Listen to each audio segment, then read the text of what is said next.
श्री सद्गुरु महाराज की जय। बंदो गुरु पद कंज कृपा सिंधु नर रूप हरि महामोहतम पुंज जासु वचन रवि कर्णिकर। Hello my dear brother and sister, आपका स्वागत है आपका अपना चैनल महर्षि में ही कोचिंग सेंटर। क्लास 10th का बिहार बोर्ड 23 तारीख को अर्थात मैट्रिक का एग्ज़ाम लास्ट पेपर संस्कृत है और 24 तारीख को एक्स्ट्रा पेपर है जो विद्यार्थी लिए हैं उनके लिए। आज हम आपके लिए संस्कृत के कुछ ऑब्जेक्टिव लाए हैं। आपको पता होना चाहिए कि आपके 100 ऑब्जेक्टिव में क्रमशः 50 ऑब्जेक्टिव आपके बुक से आता है, इसलिए इस वीडियो को पूरा देखिएगा और जिस क्वेश्चन का आंसर आपको ज्ञात होगा तो उसे उस क्वेश्चन का आंसर नंबर देकर जोड़ दें तथा इस चैनल पे जो नए हैं वह चैनल को सब्सक्राइब करें, जिससे कि आपको इम्पोर्टेंट वीडियो का नोटिफिकेशन समय पर मिल जाए। और आपको ये भी ज्ञात होना चाहिए कि महर्षि में ही कोचिंग सेंटर एग्ज़ाम के लिए आपको प्रत्येक सब्जेक्ट का ऑब्जेक्टिव और कुछ का सब्जेक्टिव भी दिया गया है।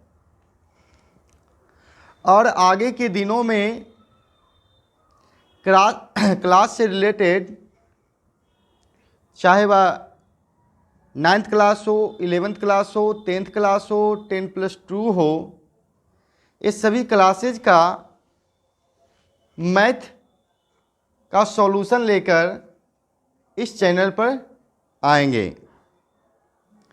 आपके मन में एक क्वेश्चन उठ रहा होगा कि आज हम शुरू में जो दोहा गाएं वो क्या था। क्योंकि हम लोग जानते हैं कि संस्कृत एक देव भाषा है, इसलिए इस देव भाषा को पढ़ने या बोलने के पहले गुरु की पूजा की जाती है। और कहा गया है गुरु ब्रह्मा गुरु विष्णु गुरुर्देवो महेश्वरा गुरुर् साक्षात् परम ब्रह्मा तस्मै श्री गुरुवे नमः। यानी सारी कर्ता सब गुरु में ही निवास करते हैं, इसलिए पहले गुरु की चरणों की वंदना करनी चाहिए, तब देव भाषा का प्रयोग होना चाहिए, तब उनका उच्चारण करना चाहिए। तो आज हम आप लोग के लिए संस्कृत का ऑब्जेक्टिव क्वेश्चन लाए हैं जो 23 तारीख कल बुधवार को इसका ज़रूरत होगा। आप लोग इस वीडियो को ध्यान से देखिए और पूरा वीडियो देखिए, जिससे आपको क्वेश्चन समझ में आ जाए तथा कहानी भी कुछ समझ में आए कि क्या है। पूरा सुनिएगा। आपका पहला क्वेश्चन है, उपनिषद के रचनाकार कौन हैं? उपनिषद के रचनाकार कौन हैं? तो आप लोग संस्कृत बुक में पढ़ चुके होंगे, उपनिषद के रचनाकार महर्षि वेद व्यास हैं। यानी सही आंसर आपका सी होगा, महर्षि वेद व्यास। नेक्स्ट क्वेश्चन देखेंगे हम लोग, मंगलम पाठ के रचनाकार कौन हैं? मंगलम पाठ के रचनाकार कौन हैं? तो इनका भी आंसर महर्षि वेद व्यास ही होगा, सी ऑप्शन सही होगा। नेक्स्ट क्वेश्चन देखेंगे हम लोग, मंगलम पाठ में कितने मंत्र सम्कलित हैं? तो आप लोग पढ़ चुके हैं, आपके टेक्स्ट बुक है, मंगलम पाठ में कितने मंत्र सम्कलित हैं, कितने मंत्र पढ़े हैं? तो 5 मंत्र पढ़े हैं, 5 मंत्र, यानी कि सी आंसर है आपका। नेक्स्ट क्वेश्चन देखेंगे, चौथा नंबर, अनु से छोटा कौन है? ये भी मंगलम पाठ का ही है। अनु से छोटा कौन है? तो सब लोग जानते हैं बड़ा से बड़ा और छोटा से छोटा कौन होता है जी? आत्मा है, यानी कि बी आंसर सही है। नेक्स्ट क्वेश्चन देखेंगे हम लोग।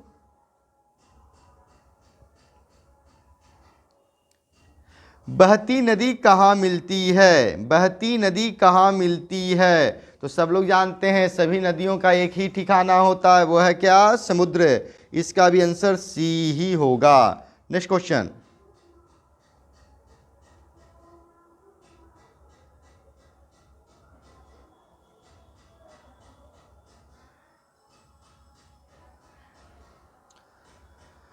ब्रह्मा को प्राप्त करने के विषय में बताया गया है। ब्रह्मा को यानी ब्रह्म को प्राप्त करने के विषय में बताया गया, किस उपनिषद में बताया गया है? तो D Upanishad, Mundaka Upanishad. D Mundaka Upanishad. Next question 7। देवलोक का मार्ग किससे प्राप्त होता है? तो देवता या भगवान को सबसे प्रिय कौन होते हैं? जो हमेशा सत्य बोलते हैं और सत्य का साथ देते हैं। उन्हें जिंदगी में तो दुख होता है, लेकिन उन्हें कष्ट नहीं होता है। दुख होता है, लोगों का बात सुनना पड़ता है, लेकिन कष्ट नहीं। बड़ बीमारी से इतने भी ये सारे से दूर रहते हैं। चलिए अगला क्वेश्चन देखते हैं। उपनिषदों की संख्या कितनी है? उपनिषदों की संख्या कितनी है? तो 105 है। सी आंसर है। नेक्स्ट क्वेश्चन देखेंगे। आत्मा के गुर रहस्य की व्याख्या किसमें की गई है? तो कठोपनिषद में आत्मा के गुर रहस्यों की व्याख्या की गई है। ऑप्शन ए सही होगा। नेक्स्ट क्वेश्चन देखेंगे। ज्ञानी लोग और अज्ञानी लोग में अंतर किस में बताया गया है? ज्ञानी और अज्ञानी में अंतर किस में बताया गया है जी? तो श्वेताश्वतर उपनिषद में। सी ऑप्शन सही होगा। Next question 11। सत्य का मुख किससे ढका है? तो सत्य का मुख हिरण्मय पात्रेन से, है ना, यानी माया से ढका हुआ है, सोने के कपड़े से ढका हुआ है। आज पैसे के लोभ में लोग झूठ बोलना सीख गए हैं, दूसरे के धन को अपना धन समझते हैं, इसीलिए लोगों को इससे बचना चाहिए। सही आंसर इसका हो जाएगा 11 का डी, हिरण पात्रेन। नेक्स्ट क्वेश्चन देखेंगे।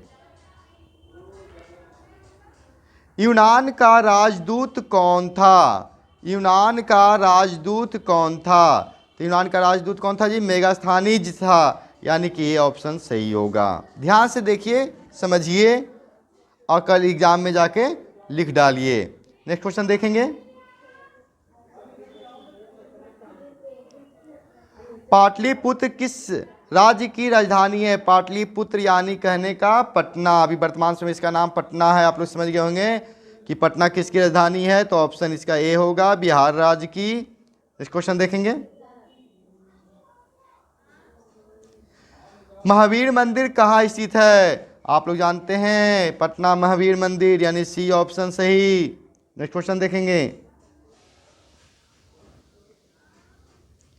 नगर की पालिका देवी कौन है? पटना की Patan Devi. C option. Next question देखेंगे।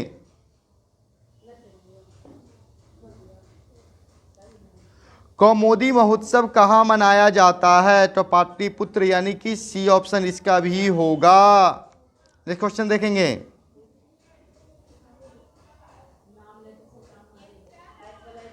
किसके शासन काल में पाटलिपुत्र की शोभा तथा रक्षा व्यवस्था अति उत्कृष्ट थी? किसके? तो चंद्रगुप्त मौर्य, यानी कि बी ऑप्शन सही होगा। नेक्स्ट क्वेश्चन देखेंगे हम लोग। मैथिल कोकिल के नाम से कौन प्रसिद्ध था? मैथिल कोकिल के नाम से कौन प्रसिद्ध था? तो विद्यापति जी थे, यानी कि ये ऑप्शन सही। Next question.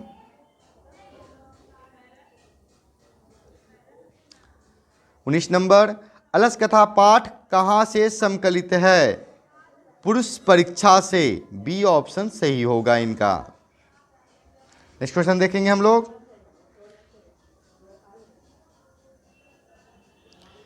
मिथिला का मंत्री कौन था?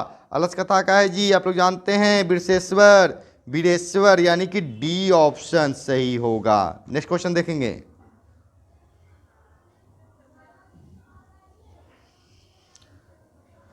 मनुष्य को कौन नष्ट कर देता है? धन धर्म आलस कोई नहीं। तो जो व्यक्ति आलसी होते हैं वह कभी अपना भी भला नहीं कर सकते, नहीं दूसरों का भला कर सकते हैं। आलसी आदमी का भला कौन करता है? तो मेहनती आदमी। इसलिए आलसी मत बनिए, नहीं तो सभी चीज का नाश हो जाता है। सी ऑप्शन सही होगा 21 नंबर का। नेक्स्ट क्वेश्चन देखेंगे। बीरेश्वर नाम का मंत्री कहाँ रहता था? बीरेश्वर नाम का मंत्री कहाँ रहता था? तो अभी आप देखें, मिथिला का मंत्री कौन? तो बीरेश्वर, यानी कि इसका सही आंसर हो जाएगा बी। नेक्स्ट क्वेश्चन देखें।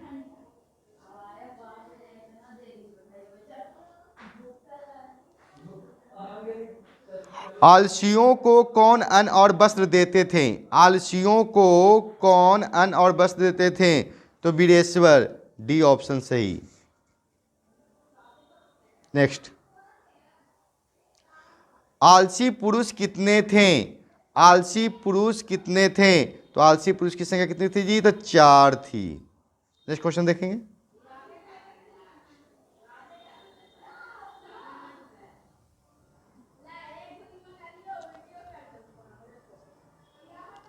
आलसशाला में आग क्यों लगाया गया था? जाड़े के कारण, आलसियों की परीक्षा के कारण, मच्छर के कारण, बिना किसी कारण। तो आलसशाला में इसलिए लगाया गया था कि उसमें से पहचान होती कि कौन आलसी है और कौन धूर्त है।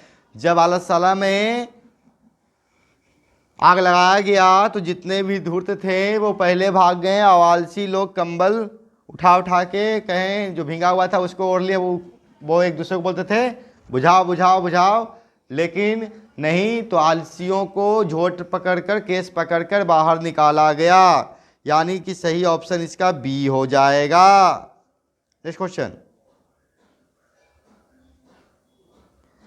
अलस कथा पाठ में किस महत्व का वर्णन किया गया है? तो किसका किया गया जी? तो मानव गुण का किया गया है, यानी ये ऑप्शन सही होगा, मानव गुण का। नेक्स्ट क्वेश्चन देखेंगे। क्षमाराव किस काल के लेखक हैं? क्षमाराव किस काल के हैं? तो आधुनिक काल के, ए ऑप्शन सही। नेक्स्ट क्वेश्चन देखें। पुरुषों और नारियों के सहयोग से किसकी गाड़ी चलती है? पुरुषों और नारियों के सहयोग से किसकी गाड़ी चलती है? तो जहां पुरुष और नारी दोनों मिल जाते हैं वहां समाज की गाड़ी चलती है। डी ऑप्शन सही है। Next question.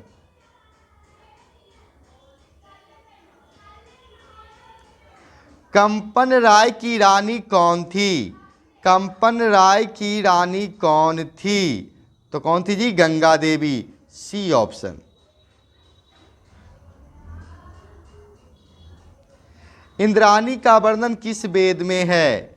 इंद्राणी का वर्णन किस वेद में है? तो इंद्राणी के बारे में साम वेद में वर्णित है, सी ऑप्शन सही होगा। संस्कृत साहित्य लेखिका पाठ में किसके महत्व का वर्णन किया गया है? तो संस्कृत साहित्य पाठ में औरत के बारे में वर्णन किया गया है, डी ऑप्शन सही होगा। Next question. आधुनिक संस्कृत साहित्य लेखिका में कौन प्रसिद्ध है? तो कौन प्रसिद्ध है जी? तो क्षमाराव प्रसिद्ध हैं, ए सही ऑप्शन है। नेक्स्ट।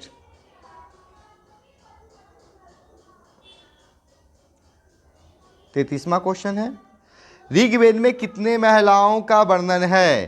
तो ऋग्वेद में 24 महिलाओं का वर्णन है, यानी कि ये ऑप्शन आपका सही हो जाएगा। Next question. अथर्ववेद में कितनी महिलाओं का वर्णन है? तो अथर्ववेद में 5 महिलाओं का वर्णन है, 5, यानी कि बी ऑप्शन सही होगा। नेक्स्ट क्वेश्चन देखेंगे हम लोग। नेक्स्ट क्वेश्चन आपके स्क्रीन पर है, अच्युत राय की रानी कौन थी? तो कौन थी जी? तो त्रिमलंबा, लांबा, यानी कि डी ऑप्शन सही है, त्रिलांबा। नेक्स्ट क्वेश्चन देखेंगे हम लोग।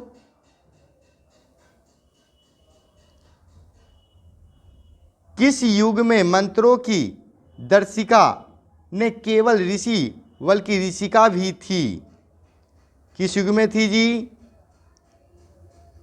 तो इसका सही आंसर आपका हो जाएगा वैदिक युग, सी ऑप्शन सही है, वैदिक युग। नेक्स्ट क्वेश्चन देखेंगे। याज्ञवल्क्य ने अपनी पत्नी को क्या शिक्षा दी? याज्ञवल्क्य ने अपनी पत्नी को क्या शिक्षा दी? आत्म तत्व की शिक्षा दी, यानी कि डी ऑप्शन सही। नेक्स्ट क्वेश्चन देखेंगे। जनक की सभा में शास्त्रार्थ कुशली कौन विदुषी रहती थी? तो कौन विदुषी रहती थी जी? पुष्पा दीक्षित, गार्गी, गंगा देवी, पंडित क्षमाराव। तो बी ऑप्शन इसका सही है, गार्गी रहती थी, बी ऑप्शन सही है। नेक्स्ट क्वेश्चन देखेंगे हम लोग। भारतीय संस्कार कितने हैं? भारतीय संस्कार कितने हैं? तो भारतीय संस्कार 16 हैं, डी 16 आंसर हो जाएगा। नेक्स्ट क्वेश्चन देखेंगे हम लोग।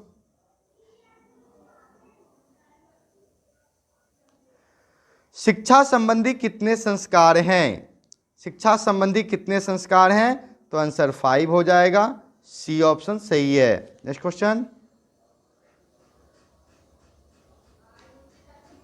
बचपन में कितने संस्कार हैं? बचपन में कितने संस्कार है जी? तो 6 संस्कार होते हैं बचपन में, डी ऑप्शन सही।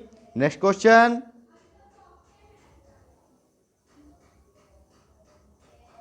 संस्कारों का मौलिक अर्थ क्या है? संस्कारों का मौलिक अर्थ क्या है? दोष दूर होते हैं तथा गुणों का निर्माण होता है। जैसी संस्कार जिसकी होती है उसमें वैसा गुण होता है, जिससे एक साथ जैसी संगति होती है वैसा ही गुण रहता है। इसलिए संगति अच्छा कीजिए, भोजन वहाँ कीजिए जहाँ सात्विक विचार के लोग हों, जहाँ सत्य बोलते हो, उनके हाथ का भोजन करने से भी आप सत्यता को पहचान हो जाएगी। नेक्स्ट क्वेश्चन देखते हैं आप लोग का। 43 है आप लोग के लिए। 43 क्वेश्चन क्या है जी? वेद की पढ़ाई शुरू करना किस संस्कार के अंतर्गत है? जन्म पूर्व, गृहस्थ, विवाह, शिक्षा। तो शिक्षा है, डी ऑप्शन सही है। नेक्स्ट क्वेश्चन देखेंगे। संस्कारों को कितने भागों में बांटा गया है? संस्कारों को 5 भागों में बांटा गया है, सी ऑप्शन सही है। 45 मरने के बाद कितने संस्कार हैं? मरने के बाद कितने संस्कार हैं? तो एक संस्कार है जी अंत्येष्टि का, एक संस्कार, यानी कि ये ऑप्शन सही होगा, 1 है। Next question. अंत्येष्टि संस्कार कब होता है? देखिए अभी हम बताएं आप लोगों को, मरने के उपरांत होता है, यानी कि सी ऑप्शन। नेक्स्ट क्वेश्चन देखेंगे।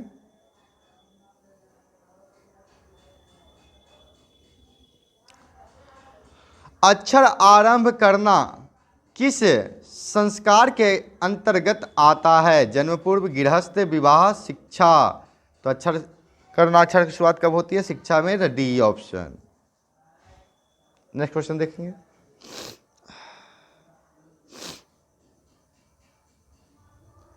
जन्म से पहले कितने संस्कार होते हैं?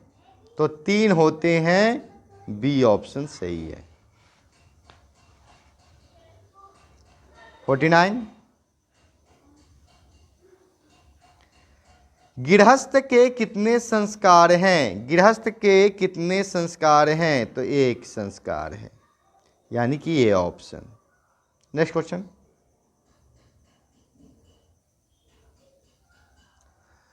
कर्मवीर कथा समाज के किस वर्ग की कथा है? कर्मवीर कथा समाज के किस वर्ग की कथा है? तो ये दलित वर्ग का है, लोग दलितों को इज्जत नहीं करते हैं। तो बी इसका सही ऑप्शन हो जाएगा।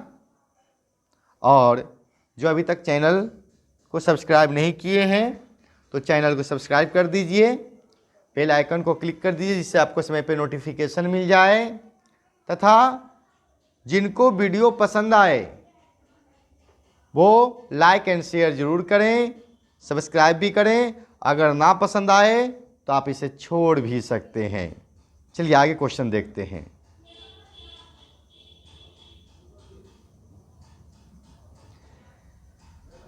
कर्मवीर कहाँ का रहने वाला था? कहाँ का रहने वाला जी? भीखनटोला, ए ऑप्शन सही है। आप लोग बहुत बार पढ़े हैं। नेक्स्ट क्वेश्चन देखेंगे। शिक्षक ने किसे पढ़ाना आरंभ किया? किसे किया था जी? राम प्रवेश राम को, क्योंकि ये भीखनटोला के रहने वाले थे, यही दलित परिवार से बिलोंग करते थे। शायद आप लोग पढ़े हैं, आप लोग को जानकारी होगी। डी ऑप्शन आपका सही है। नेक्स्ट क्वेश्चन देखेंगे।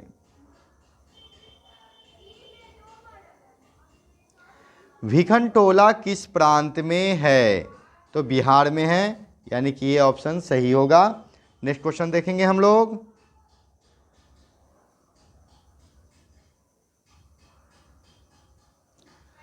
भीखनटोला देखने कौन आए? तो कौन आए थे जी? तो शिक्षक आए, यानी कि ये ऑप्शन सही होगा। नेक्स्ट क्वेश्चन देखेंगे हम लोग।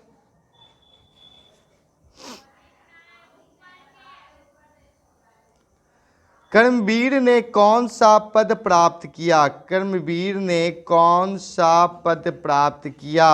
आपका पचमा का आंसर सही है, महत्तम पद, यानी कि डी महत्तम का मतलब उच्च पद होता है। नेक्स्ट क्वेश्चन देखेंगे।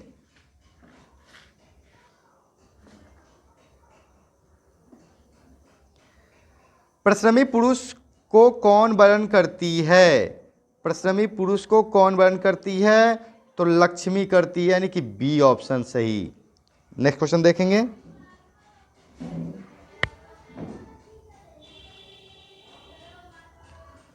आर्य समाज की स्थापना किस नगर में हुई? आर्य समाज की स्थापना किस नगर में हुई जी? तो मुंबई में हुई। आपका सी ऑप्शन सही है। नेक्स्ट क्वेश्चन देखेंगे। स्वामी दयानंद का जन्म किस ग्राम में हुआ था? स्वामी दयानंद का जन्म किस ग्राम में हुआ था? तो टंकारा में हुआ था, यानी कि बी ऑप्शन सही। टंकारा कहाँ है जी? तो मुंबई में। Next question.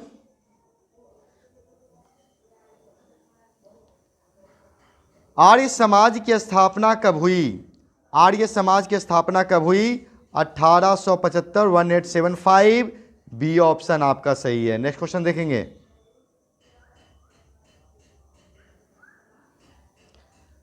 मूलशंकर किनका नाम था? तो मूलशंकर स्वामी दयानंद का नाम था। ए ऑप्शन सही। याद रखिएगा, स्वामी दयानंद का मूल नाम क्या था? तो मूलशंकर, बचपन का नाम या पुकारू नाम। नेक्स्ट क्वेश्चन देखेंगे।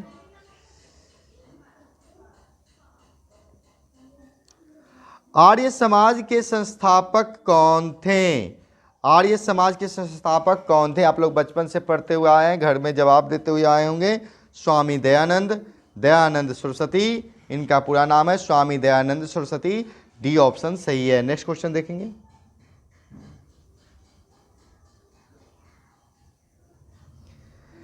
किसके कहने पर स्वामी दयानंद ने वैदिक ग्रंथ का प्रचार किया? किसके कहने पर स्वामी दयानंद ने वैदिक ग्रंथ का प्रचार किया? गिरिजानंद, अमृतानंद, बिरजानंद, उपयुक्त कोई नहीं। C option Birjanand. बिरजानंद के कहने पर वैदिक ग्रंथों का ये प्रचार किए। नेक्स्ट क्वेश्चन देखेंगे।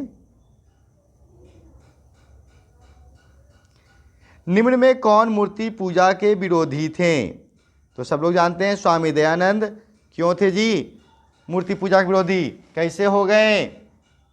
जब अपने परिवार के साथ एक दिन मंदिर गए तो देखते हैं क्या जो भगवान को लड्डू चढ़ाया गया है तो कुछ चूहे लड्डू को खा रहे थे।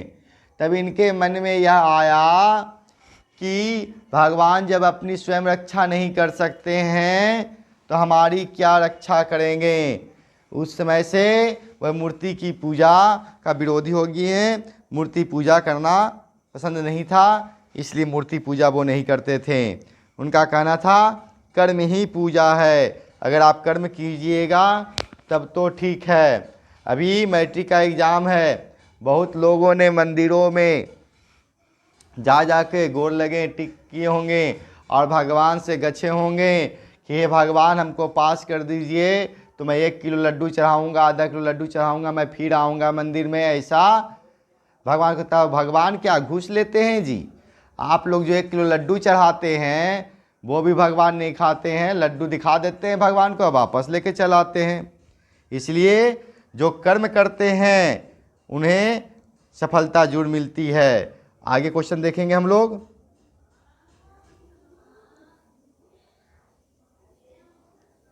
सिक्सटी 64 व्यग्रपथिक कथा के रचनाकार कौन हैं? व्यग्रपथिक कथा के रचनाकार कौन है? नारायण पंडित। ए ऑप्शन सही। नेक्स्ट क्वेश्चन देखेंगे।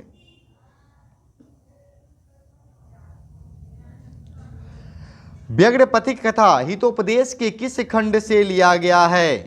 व्यग्रपथिक कथा हितोपदेश के किस खंड से लिया गया है? मित्र लाभ खंड, शत्रु लाभ खंड, अपरिचित खंड, मनुष्य लाभ खंड। तो सही ऑप्शन मित्र लाभ खंड, ए ऑप्शन सही होगा। 66 क्वेश्चंस। नेक्स्ट, व्यग्रपथिक कथा किस ग्रंथ से लिया गया है? किस ग्रंथ से लिया गया है जी? तो हितोपदेश से, बी ऑप्शन सही है। नेक्स्ट क्वेश्चन 67 लोभ मनुष्य को कहाँ ले जाता है? लोभ मनुष्य को कहाँ ले जाता है जी? तो जो लोभी मनुष्य होते हैं उनका विनाश निश्चित है। इसलिए कभी भी किसी दूसरे के धन को झिटकी के समान समझना चाहिए। आपसे जितना काम होता है काम कीजिए, किसी दूसरे के प्रति नहीं रहिए कि वो काम करके देगा। आपसे नहीं होता, आप शांत रहिए, लेकिन लोभ मत कीजिए, लोभ से विनाश निश्चित है। आंसर आपका बी सही होगा। 68 क्वेश्चन देखेंगे हम लोग। कर्णस्या दानवीरता पाठ कहाँ से लिया गया है? कर्णस्या दानवीरता पाठ कहाँ से लिया गया है? तो 68 का क्वेश्चन है और इसका आंसर है कर्णभार, यानी कि बी ऑप्शन आपका सही है। नेक्स्ट क्वेश्चन देखेंगे हम लोग।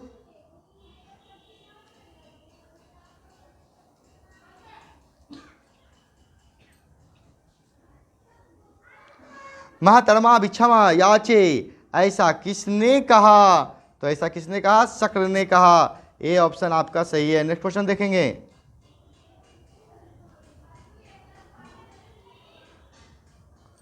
सूर्यपुत्र कौन था? सूर्यपुत्र कौन था? तो सूर्य के पुत्र कौन थे जी? तो कर्ण थे, यानी कि सी ऑप्शन सही आपका होगा। Next question.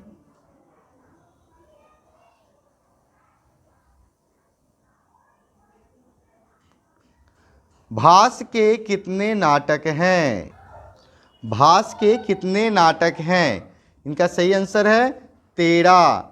बी ऑप्शन आपका सही है। नेक्स्ट क्वेश्चन देखेंगे हम लोग। कर्ण किसके पक्ष से युद्ध लड़ रहा था? आप लोग महाभारत देखे होंगे, और ऐसे तो घर में भी महाभारत होता है, उसको मत देखिएगा। जहाँ महाभारत देखेंगे उसमें कौरव और पांडव थे, पांडव की तरफ कृष्ण थे, लेकिन कर्ण कौरव की ओर से लड़ रहा था। ए ऑप्शन सही है। नेक्स्ट क्वेश्चन देखेंगे। 73 ब्राह्मण रूप में कौन प्रवेश किया? ब्राह्मण रूप में कौन प्रवेश किया? तो ये दानवीर की कहानी है। कर्ण की ब्राह्मण के रूप में आए थे, उनका कवच कुंडल लेने के लिए। कर्ण के पास कवच कुंडल था जिसे कोई भेद नहीं सकता था, और इंद्र का पुत्र थे अर्जुन, इसलिए अर्जुन के प्रेम में वह कर्ण से कवच कुंडल लेने के लिए आए थे। इंद्र साधु के रूप में आया था, ब्राह्मण के रूप में कर्ण के सामने। सही आंसर हो जाएगा ए। नेक्स्ट क्वेश्चन, कर्ण किस देश का राजा था? कर्ण किस देश का राजा था? तो आपको जानकारी होना चाहिए कि कर्ण का दोस्त था, मित्र था दुर्योधन, और दुर्योधन ने ही अंग देश का राजा घोषित किया था कर्ण को। इसलिए सही आंसर इसका ए हो जाएगा, अंग देश। नेक्स्ट क्वेश्चन देखेंगे,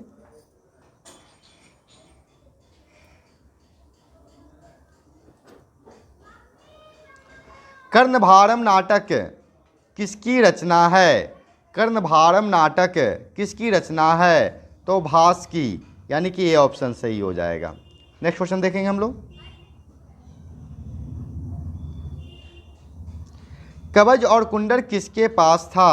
आप लोग अभी बताएं, कवच और कुंडल किसके पास था जी? तो कर्ण के पास था, यानी कि डी ऑप्शन सही हो जाएगा। नेक्स्ट क्वेश्चन देखेंगे हम लोग,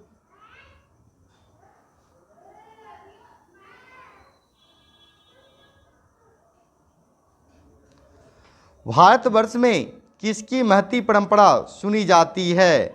भारतवर्ष में किसकी महती परंपरा सुनी जाती है? तो किसकी सुनी जाती है? तो शास्त्र की। जो शास्त्र जानते हैं उनको सभी चीज़ का ज्ञान होता है।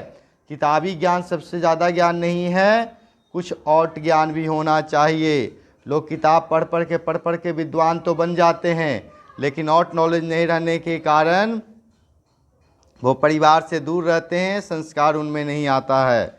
चलिए अगला क्वेश्चन देखेंगे, किसके 6 अंग हैं? किसके 6 अंग हैं? तो किसके 6 अंग जी?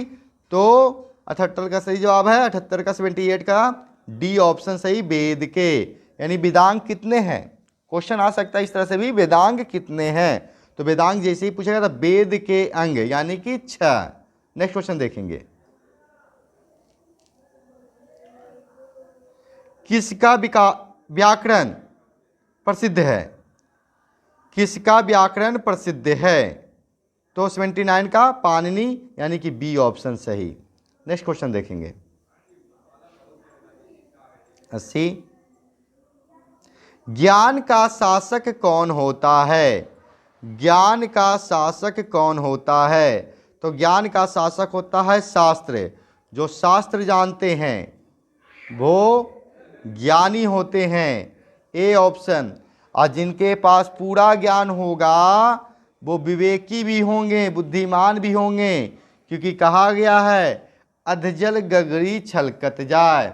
जिनके पास अधूरा ज्ञान होगा वो बहुत उछलेगा। इसलिए समझ जाइएगा, जो ज़्यादा उछला, जो ज़्यादा फटफट किया, तो समझ लीजिए उसके पास ज्ञान की कमी है, क्योंकि बुद्धिमान व्यक्ति शांत रहते हैं और समय का इंतजार करते हैं।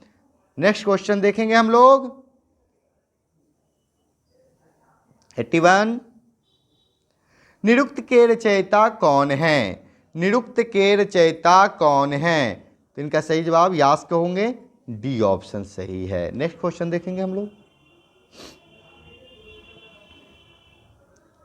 छंद के रचयिता कौन है? छंद के रचयिता कौन है? तो पिंगल है, यानी कि सी ऑप्शन सही हो जाएगा। नेक्स्ट क्वेश्चन देखेंगे,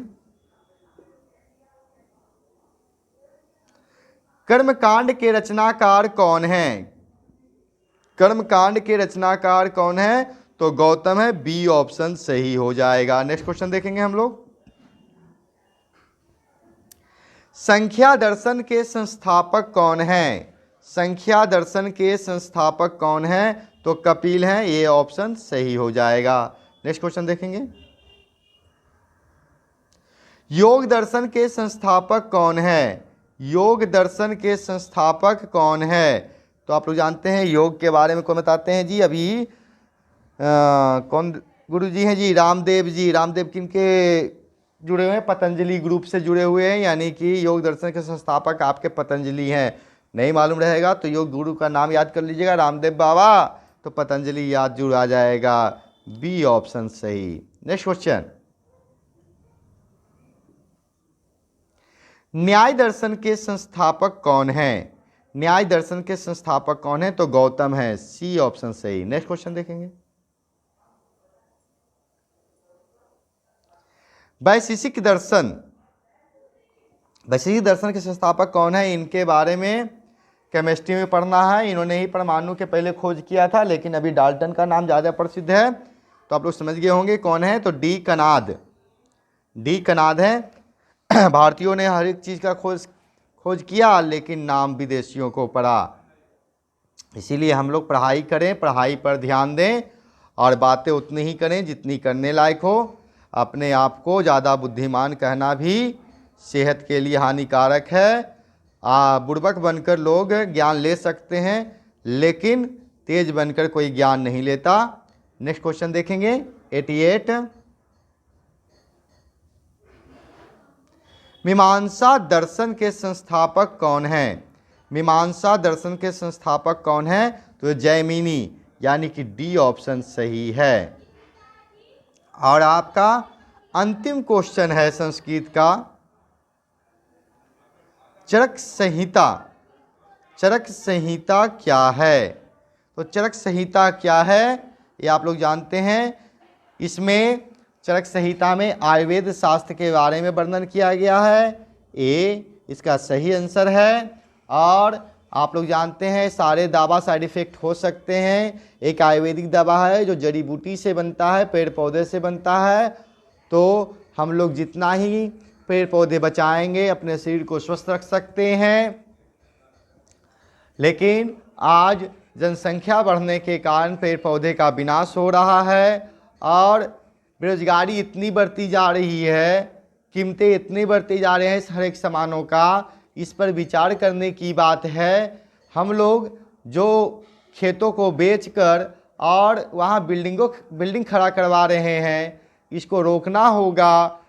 तब जाके हमारा वायुमंडल, पर्यावरण दूषित होने से बचेगा, तब जाकर मनुष्य स्वस्थ हो सकता है। इसीलिए इस पर ध्यान दीजिए। तथा आप लोगों का कल संस्कृत का एग्ज़ाम है, जो लास्ट एग्ज़ाम है। इसे सारे विद्यार्थियों से यह रिक्वेस्ट करता हूँ कि शांति से यह एग्ज़ाम दीजिए। लास्ट एग्ज़ाम है, अंत भला तो सब भला। आप लोग प्रेम पूर्वक एग्ज़ाम दीजिए और एग्ज़ाम देकर शांति से अपने घर की ओर निकल जाइए। और एग्ज़ाम देने के बाद आराम नहीं करना है, क्योंकि बहुत सारे विद्यार्थी क्या करते हैं, एग्ज़ाम देते बोलते थक गए हैं, अब कुछ दिन नहीं पढ़ना है। तो नहीं पढ़ाई कीजिएगा तो आप बहुत चीज़ को भूल जाइएगा। इसलिए पढ़ना जारी रखना है, क्योंकि आप एग्ज़ाम दिए, आपको खुद पता है कि आप कैसा लिखे हैं। आप पास होइएगा या फेल होइएगा, ये आपको खुद पता है। और जहाँ तक हमें ज्ञात है तो सारे विद्यार्थी पास होंगे। मन में पॉजिटिव थिंकिंग होना चाहिए, नेगेटिव थिंकिंग नहीं होना चाहिए। और गुरु महाराज के नाम लेकर एग्ज़ाम दीजिए, सारे में रिजल्ट अच्छे आएंगे। इसीलिए आज आपका ये लास्ट संस्कृत का हो गया है। आगे वीडियो आपके क्लास के बनेंगे। तो बेस्ट ऑफ लक भाइयों एवं बहनों। जय गुरु महाराज।